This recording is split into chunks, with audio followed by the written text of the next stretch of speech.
Hey, welcome to Chemistry with Mrs. Mays. Today we're going to talk about changes in matter.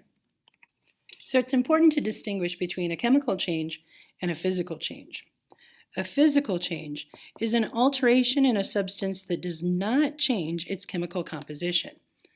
These include phase changes like freezing or boiling or evaporating, or even just changing shape or form. Like if you cut a piece of wood, you haven't changed what it is, you've just changed the shape that it's in. On the other hand, a chemical change is an alteration of a substance that does actually change its chemical composition. Like the ability of a substance to break down or to react is a type of a chemical change. So if I were to burn the wood that I cut, then I would be changing its chemical composition and rearranging the atoms between rearranging the bonds between atoms, so that would be a chemical change. Examples of physical changes where the form of the substance has changed but not its composition or its makeup would be things like, well, we can probably brainstorm a whole bunch of stuff.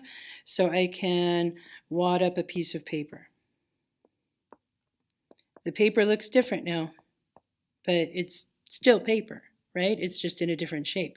I can also break a window, and now the glass is in smaller pieces, but it's still glass. Suppose that I melted the glass. Well, just because it's hotter now and it pours easier than a window might, then that melted glass is still glass though. It's still the same stuff. So examples of physical changes would be the kinds of changes that occur when a substance is still the same essential type of matter that it was before. Another good example is when water freezes into ice. Liquid water and solid water have definite distinct properties, but it's still H2O. The composition is still the same. Now, chemical changes of matter have definite signs that, hey, something's going on that's a chemical change, like a color change. When you bite into an apple and it starts turning brown, that's a chemical change evidenced by the color changing from white to brown. Another one is the evolution of a gas. That means bubbles form. So if you see fizzing or bubbling, that's a sign that there may be a chemical change. Of course, just one of these isn't quite enough. Like if I put Kool-Aid in water and I stir it up, the water has the color change, but that doesn't mean there was a chemical change. It just means that we mix the color into the water so well that now the water's taken on the color of the Kool-Aid. So you need more evidence than just one of these to support the idea that there may be a chemical change. The third one, formation of a precipitate, is a specific event when two solutions mix and a solid forms.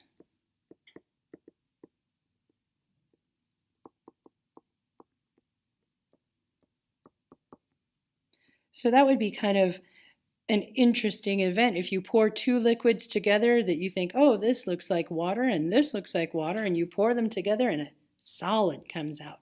That's the formation of a precipitate, and that's an indication that the things you mix together are probably not just pure water. There's something in there, something happening. Number 4 is a change in energy.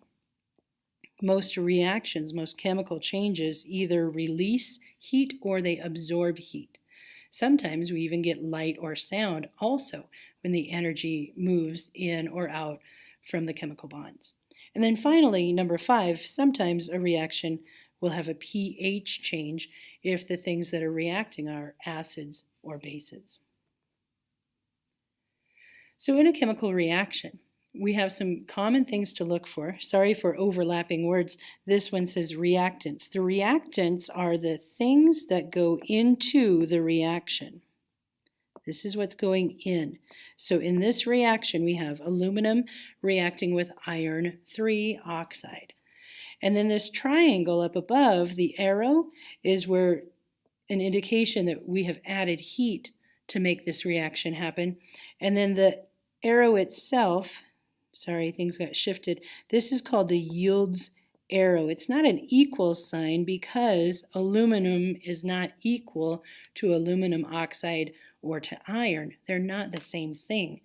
But mixing these will yield these products, which is what comes out of the reaction. So the products are the things that form at the end of the reaction or as a result of the chemical reaction. What's important to know about chemical changes and physical changes is that mass will always be conserved. One of the laws of the universe is the law of conservation of mass. Matter cannot be created or destroyed during any chemical change or any physical change. So the amount of mass in a closed chemical system before a change equals the same amount of mass in the system after either a physical change or chemical reaction has occurred. Now we have to specify in a closed system because, of course, if you have like a campfire and you're burning wood over a campfire, then a lot of your stuff is going to escape, so it doesn't seem like it's following the law of conservation of mass. But if we could put a gigantic bubble around your campfire and hold all that stuff in and weigh it later, we would recognize that indeed the amount of stuff you started with is the same as the amount of stuff that you end up with when the fire is done.